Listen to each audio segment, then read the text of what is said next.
వికర్ణుణ్ణి చంపవలసి వస్తే గద ఎత్తి దెబ్బ కొడుతూ కూడా, తమ్ముడు నువ్వు దుర్యోధనుడికి తమ్ముడుగా పుట్టి తప్పు చేశావురా, నాకు తమ్ముడుగా పుట్టాల్సిన వాడివిరా. ద్రౌపదీ వస్త్రాపహరణం జరుగుతుంటే భీష్ముడు నోరు మెదపలేదు, ద్రోణుడు మెదపలేదు, కృపాచార్యులు మెదపలేదు, నా సాటివాడు అశ్వత్థామ నోరు మెదపలేదు. నువ్వు లేచిది అన్యాయం అని ఖండించావరా, నీకు నమస్కారం చేస్తున్నాను తమ్ముడు అన్నాడు దుర్యోధనుడు.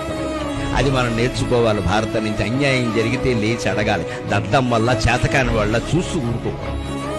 ఆయన లేచి ద్రోణాచార్యులను ఆక్షేపించాడు. ఏం ఉప్పు తిన్నావు, బుద్ధి లేదా బ్రాహ్మణ, ఖండించద్దా? ఆవిడెలా ఓడిపోతుందండి, ధర్మరాజు ప్యాకెట్లో ఓడితే భార్యను ఎలా బంధిస్తారు మీరు అని లేచి అడిగాడు. వెంటనే దుర్యోధనుడు కర్ణుడు కలిసి వాడు నోరు మూయించేశాడు, పెత్తనం చేసేసి. అటువంటి వికర్ణుడు భీముడికి యుద్ధరంగంలో దొరికితే 7వ రోజు 8వ రోజు వికర్ణుడు అన్నాడు, అన్నయ్య నువ్వు ధర్మపక్షంలో ఉన్నావు, నేను అధర్మపక్షంలో ఉన్నాను, వేసేయి అని తారొగ్గాడండి. అది వికర్ణుడి యొక్క నిజాయి.